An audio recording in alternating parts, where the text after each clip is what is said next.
पांचवा अंक है, स्थान है अरण्य। गोवर्धन दास गाते हुए आता है, राग काफी राग है। अंधेर नगरी अनबूझ राजा, टके सिर भाजी टका सिर खाजा। नीच ऊंच ऊंच सब एक ही ऐसे, जैसे भड़ुए पंडित तैसे। कुल मर्जा मान बढ़ाई, सबे एक से लोग लुगाई। जात पांत पूछे नहीं कोई, हरि को भजे सो हरि का होई। वेश्या जोर एक समाना, बकरी गऊ एक करी जाना।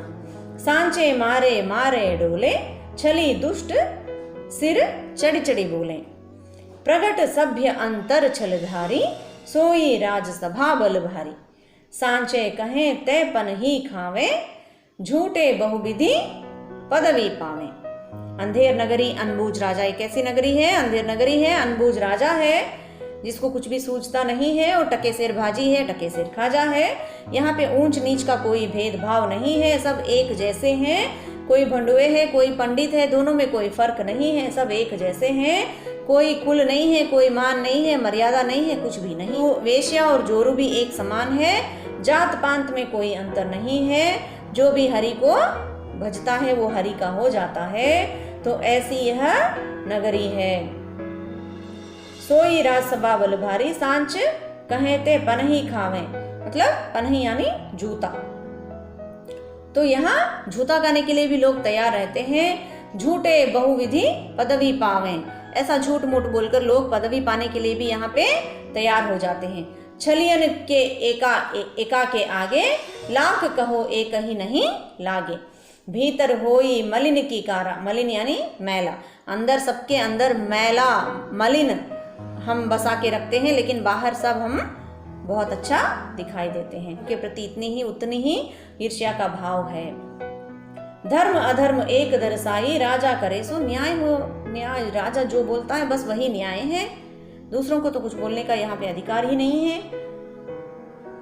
भीतर स्वाहा बाहर सादे, जो स्वाहा करते जाते हैं अंदर अंदर, बाहर एकदम सादा इंसान बनकर रहने की कोशिश करते हैं। राज करही अगले अरुप यादे, अंधाधुंध मचे सब ज्यादे, मतलब अंधाधुंध देश जो है वो चल रहा है, अंदर अंदर सब कुछ चल रहा है, लेकिन बाहर बाहर एक अलग रूप दिखाई देता है।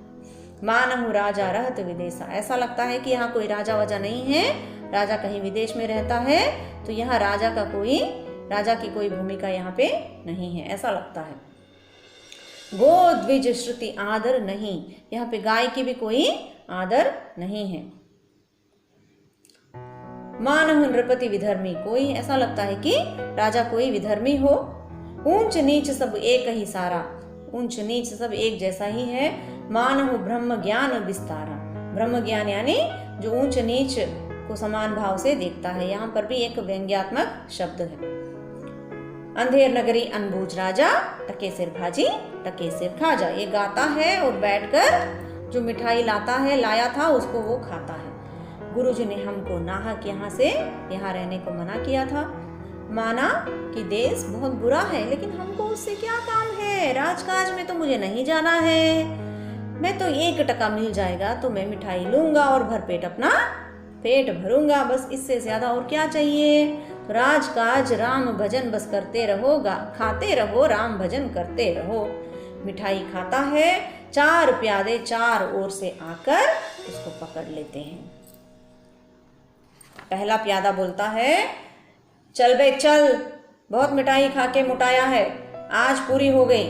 दूसरा कहता है, बाबा जी चलिए नमो नारायण कीजिए। गोवर्धन दास एकदम घबरा जाता है, हाँ ये कैसी आफत आ गई। अरे भाई मैंने तुम्हारा क्या बिगाड़ा जो तुम मुझको पकड़ते हो। तो पहला प्यादा कहता है, आपने बिगाड़ा है या बनाया है उससे हमें क्या मतलब, अब चलिए फांसी खाइए। फांसी? अरे बाप रे बाप, मुझको फांसी? मैंने किसका जमा लूटा, मुझको फांसी दे रहे हो? मैंने किसके प्राण मारे जो मुझको फांसी दे रहे हो? दूसरा प्यादा कहता है, आप बड़े मोटे हैं, इस वास्ते आपको फांसी है। मोटे होने से फांसी? ये कहाँ का न्याय है? अरे हंसी फकीरों से थोड़ी की जाती है। तो पहला प्यादा कहता है, जब सूली चढ़ जाइएगा तब मालूम होगा कि हंसी है कि सच, सीधी राह से चलते हो कि घसीट कर ले चलो। गोवर्धन दास, अरे बाबा क्यों बेकसूर का प्राण मारते हो, भगवान के यहाँ क्या जवाब दोगे?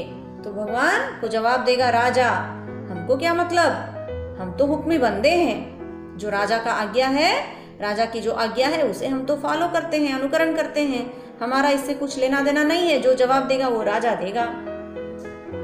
तो गोवर्धन दास कहता है तब भी बाबा बात क्या है, हम फकीर आदमी को नाहक फांसी क्यों देते हो? तो पहला प्यादा कहता है बात यह है कि कोतवाल को फांसी का हुक्म हुआ, जब फांसी देने को उसको लेकर गए तो फांसी का फंदा बड़ा हुआ, क्योंकि कोतवाल साहब दुबले हैं। हम लोगों ने महाराज से अर्ज किया, इस पर हुक्म हुआ कि एक मोटा आदमी पकड़कर फांसी दे दे, क्योंकि बकरी मारने के अपराध में किसी को तो सजा सुनानी है, नहीं तो न्याय नहीं होगा, इसी वास्ते तुमको ले जाते हैं, कोतवाल के बदले तुमको फांसी देंगे। गोवर्धन दास, तो क्या और कोई मोटा आदमी इस नगर में नहीं है जो तुम मुझे लेके जा रहे हो? तो पहला प्यादा कहता है इसमें दो बात है, एक तो नगर भर में राजा के डर से कोई मुटाता नहीं है, और दूसरा किसी को पकड़े तो ना जाने पता नहीं क्या क्या बात हो जाएगी। लेकिन आप लोगों का तो, आप तो फकीर हो, फकीर के लिए तो कोई घबराने की बात नहीं है, इस राज में साधु महात्मा का कोई यही दुर्दशा है, तो ऐसे में आपको हम पकड़ कर ले जाएंगे तो पीछे हमारा कोई नष्ट नहीं होगा। तो गोवर्धन दास कहता है दुहाई परमेश्वर की, अरे नाहक मारा जाता हूँ, अरे यहाँ बड़ा ही अंधेर है, अरे गुरुजी महाराज का कहा मैंने नहीं माना, उसका फल मुझको भोगना पड़ा। गुरुजी कहाँ हो आप, आओ मेरे प्राण बचाओ गुरुजी, मैं बेअपराध मारा जा रहा हूँ। गुरुजी गुरुजी गोवर्धन दास चिल्लाता है, प्यादे उसको पकड़कर ले आते हैं, यवनिका गिरती है।